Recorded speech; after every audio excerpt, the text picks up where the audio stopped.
Kai Express, muling umiinit ang NBA dream ni Kai Sotto matapos ang ilang taon ng paglalakbay sa iba't ibang professional leagues at pagbabalik mula sa injury. Lumalakas na ngayon ang usap-usapan na posibleng magkaroon ng Summer League opportunity ang 7-3 Pinoy Giant sa dalawang Los Angeles franchises, ang Los Angeles Lakers at ang Los Angeles Clippers. Ayon sa mga lumalabas na ulat at Basketball Insiders, isa sa mga pangunahing target ni Kai ngayong off-season ay makabalik sa NBA radar sa pamamagitan ng Summer League exposure. Kamakailan lamang ay naiulat din na nakatuon siya sa paghahanda para sa NBA Summer League. Dahilan upang hindi muna siya sumama sa ilang national team commitments habang inuuna ang pagkakataong makapasok sa NBA ecosystem. Wala pang official announcement ang Los Angeles Lakers at ang Los Angeles Clippers para sa kanilang Summer League roster. Pero ang pangalan ni Kai ay patuloy na iniuugnay sa mga workout at evaluation discussions na maaring magbukas ng pinto para sa isang roster invitation. May mga ulat din na nagsasabing kabilang ang dalawang Los Angeles Lakers team sa mga organisasyong nagpakita ng interest sa kanyang serbisyo para sa Summer League campaign. At kung mangyayari ito, napakalaking balita para sa Philippine basketball.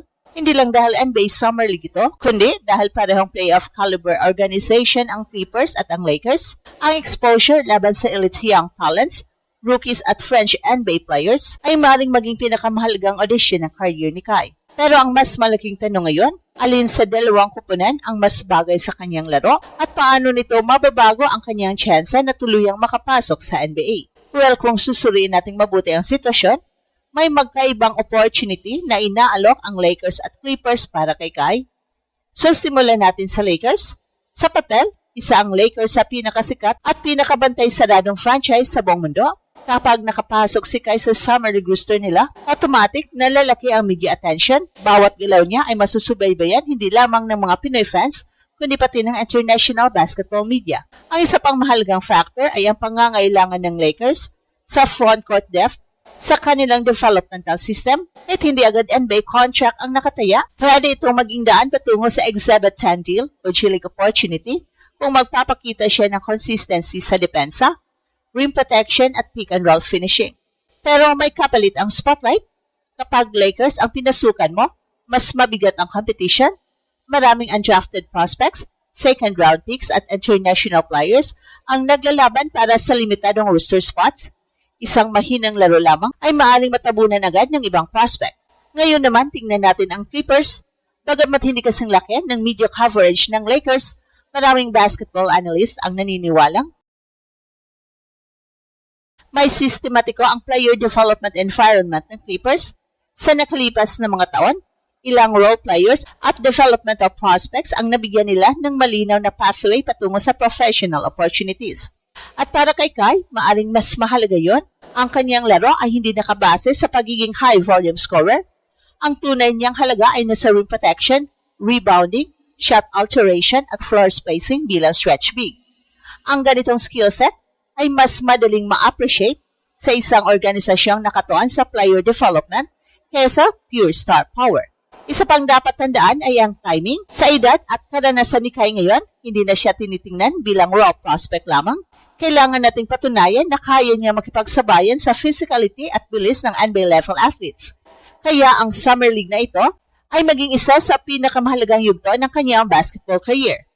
Well, sa katunayan, matagal nang nasa radar ng NBA si Kai matapos siyang dumaan sa G-League pathway at magkaroon ng Summer League experience noon sa Orlando Magic setup. So, ibig sabihin, hindi na siya ganap na unknown prospect sa mga scouts. Kaya habang wala pang official na confirmation mula sa alinmang kupunan, malinaw na seryoso ang kanyang paghahanda para sa panibagong NBA push. At kung sakaling isa sa Lakers o Clippers ang magbigay ng pagkakataon, maaaring yun na ang pinakamalapit niyang hakbang patungo sa matagal ng minimithing NBA roster spot. Pero higit pa sa Lakers at Clippers ang nakataya rito, ang tunay na laban ni Kai ngayong Summer League ay hindi lamang para sa isang roster spot. Ito ay laban para baguhin ang pananaw ng NBA sa kanyang kakayahan matapos ng ilang taon na pag-aantay, injury setbacks at iba't ibang international stops. Tandaan natin na hindi naging diretso ang landas ni Kai. Mula sa NBA G-League Ignite program, naglaro siya sa iba't ibang professional leagues kabilang ang Australia at Japan, bago muling mag-focus sa kanyang NBA dream. Sa bawat hakbang, may mga nagtatanong kung sapat ba ang kanyang bilis, lakas at mobility para sa modern NBA. At dito nagiging napakahalaga ang Summer League. Sa Summer League, hindi sapat ang pagiging matangkad, hindi sapat ang shot blocking highlights. Ang hinahanap ng mga NBA executives ay consistency. Kailangan makita nila na kaya ni Kai depensahan ang pick and roll, makasabay sa transition game at gumawa ng tamang desisyon sa loob lamang ng ilang segundo. Ito ang bahagi ng laro na pinakamalaking susubok sa kanya. Kapag nakaharap niya ang mga batang NBA prospects, first-round picks at elite NCAA talents, bawat possession ay magiging evaluation test. Hindi lamang ang puntos ang bibilangin, mas tinitingnan ng mga scouts ang positioning, defensive rotations, rebounding effort, communication at basketball IQ. At dito pumapasok ang isang malaking advantage ni Kai. Sa dami ng kanyang international experience, mas sanay siya sa professional basketball kaya sa karamihan ng mga rookies na papasok sa Summer League. Habang maraming batang prospect ang unang beses pa lamang na haharap sa professional system, si Kai ay dumanas sa matinding laban sa Australia, Japan at FIBA competitions. Ang kanyang karanasan doon ay isang malaking edge. At isa pang nakakaintrigang posibilidad ay kung paano siya mag-fit sa modern NBA style. Sa nakaraan, maraming traditional centers ang nahirapang makahanap ng lugar sa liga. Pero sa kasalukuyang NBA, muling nagiging mahalaga ang mga skilled 7-footer na kayang mag-protect ng rim at magbigay ng size sa paint. Kapag may pakita ni Kai ang improved strength, mas mabilis na footwork at mas consistent na outside shooting, maaari niyang mabuksan ang interest hindi lamang ng Lakers at Clippers, kundi pati ng ibang NBA organizations na naghahanap ng developmental big man. At para sa mga Pinoy fans, ito rin ang dahilan kung bakit napakalaking balita nang lumabas ang NBA Summer League rumors. Hindi ito simpleng exhibition games lamang. Ito ay maaring maging audition para sa susunod na yugto ng kanyang career. At kung maganda ang kanyang maipakita, posible itong humantong sa Exhibit 10 contract, training camp invitation, G-League deal, o sa pinakamagandang senaryo, isang two-way contract na magpapalapit sa kanya sa actual NBA floor. Sa ngayon, wala pang official confirmation kung Lakers o Clippers nga ang magiging destinasyon ni Kai. Pero isang bagay ang malinaw, matapos ang mahabang panahon ng pag-antay, muling bumubukas ang pinto ng NBA para sa pinakamataas na homegrown basketball player ng Pilipinas.